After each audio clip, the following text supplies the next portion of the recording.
Hey everybody, Lewis here, Rshackbbq and other things. Well, today's a mail call. Mail call! Today I received something from a fellow YouTuber, good friend of mine, all the way from Canada. Like what Paul's Q, and I'll have a link to his channel, so it'll be up there or over there, but definitely down in the description. Go check him out. The guy is no nonsense cooking, man. He knows what he's doing and he does a great job. I call him the pork loin king. That guy knows how to make the best pork loin I've ever seen. You need to go check him out. Anyhow, he and I were messaging back and forth. He's a big Weber fan as well as I am. He has that Summit. You know how much I want one of those. He's got one and he done some cooks on it. Anyhow, he and I messaged back and forth quite a bit, and he sent me a picture of a product that he got. And I said, oh man, I just wish I could have one. I said, no problem, I'll send you one. And I'm like, I'll pay for it and everything. He's like, nope, I got you. So thank you so much, Paul. I owe you. What he sent me is a Napoleon barbecue skewer shish kebab kit. You can see in the picture right there. Goes right on your rotisserie, and we're going to do some pork and chicken teriyaki marinated style. We're going to get them on these, and we're going to do them up on a Weber kettle. So let's get into this. I'm going to show you how I'm going to assemble this. We get the spit all ready. We'll get this assembled. Then we'll get our meat skewers on there, our veggies, and we'll throw it on the Weber and we'll get it done. Oh, I can't wait. Looks like it has 6 skewers. Okay, this is the Weber we're going to be using for it. This is my old trusty, just cooker Weber. Got it set up in there, ready to go when it's time. So I'll show you that later. Let's get into this kit and see what it looks like. Got the skewer sitting here. Here you see, comes with 6 skewers. Very nice. And then it's got your plates. Now, as you can see, so what you need to do first is back your wing nut off. Set screw. Stick your skewer through there. Like so. Find where you're going to balance it. And lock it down on there. Like that. Okay. So that's on there. Let's get the other one.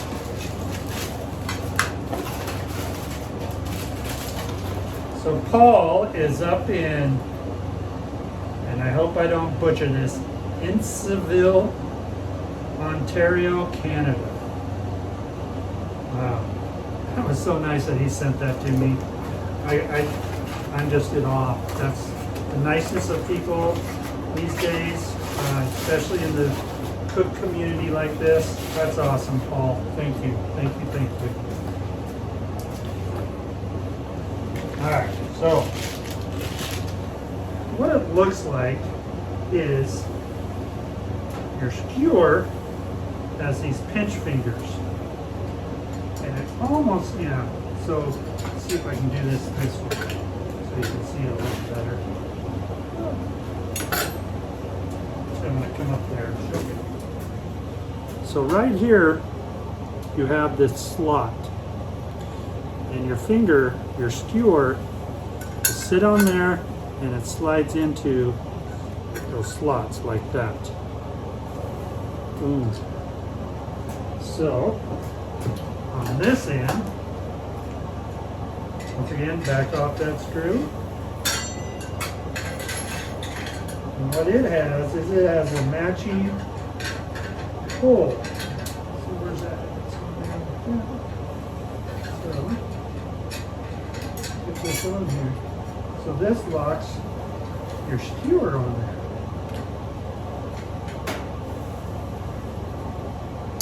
Like that. So you can see Goes on there.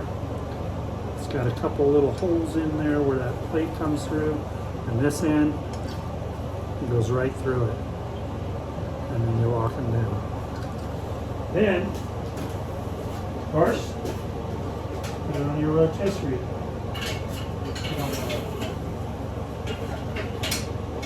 Don't have a charcoal basket down in there. It's a lot easier, you know. Something like that. That's how it runs. We'll get into this part more. But let's go get our meat all prepped and ready for this. Get these skewers all cleaned up and washed off. And get into this cook.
For the rotisserie, as you can see here, I've got 2 charcoal baskets on each side with some spent coals and some fresh. And then I have a drip pan right in the middle. And then we'll put the ring on and the kebab rotisserie. But we need to get the coals going, so I'm going to remove this and we'll get them going. Got about 15-20 coals in here.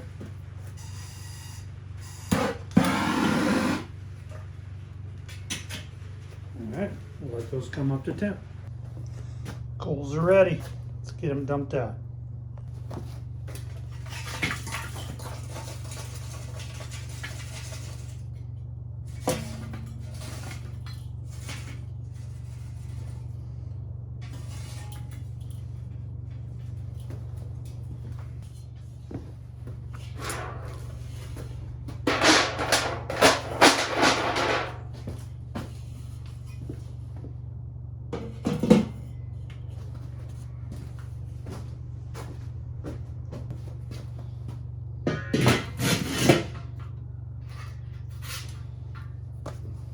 So we've got the rotisserie ring on, we've got the vents wide open. Just let her come up to temp a little bit and we'll put our skewers on.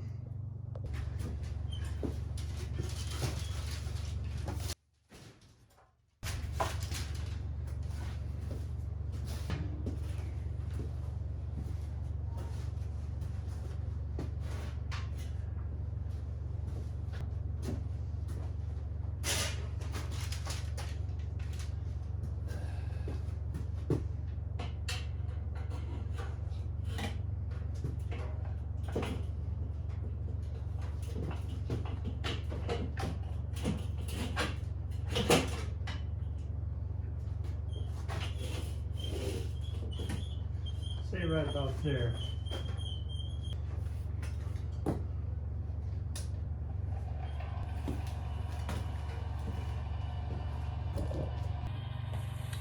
All right, so we have our kebabs on the rotisserie. Let's give it about a half hour. We'll come out and take another look at it, determine if we need to start saucing it or not. It's looking good, it's smelling good. Okay, it's been a half hour. Let's take a look at this rotisserie and see how it's doing. Oh, look at that. Oh, can you look at that? Zoom in there. Look at that meat. Delicious. All right.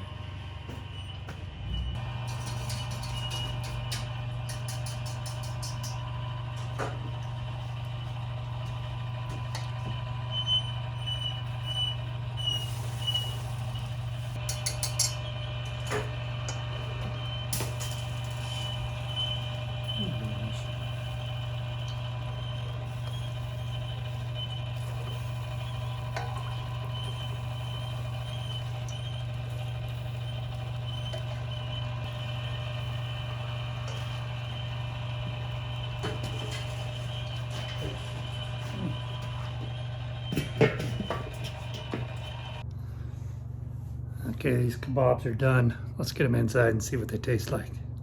I'm looking forward to this one.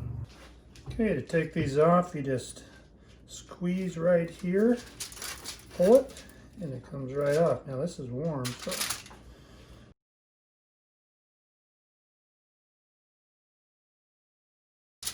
All right, guys.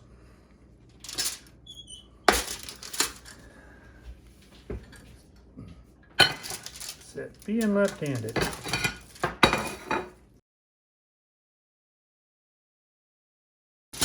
Just like that. Set it over there for now.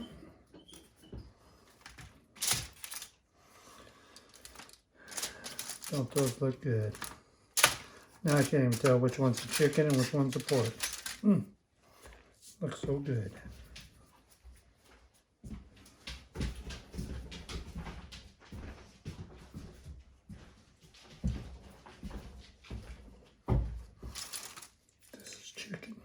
This is chicken. Just taste it. Oh yeah. Delicious. This is pork. A little more tough. The flavors right there. All right, let's get this all undone and come back and talk about it. Okay, there's our pork and chicken kebabs, teriyaki style, with our mixed veggies. I'm gonna try this out. Let's try a bite of these mixed veggies that I did up. Now I just did these on the stove top, sauteed them.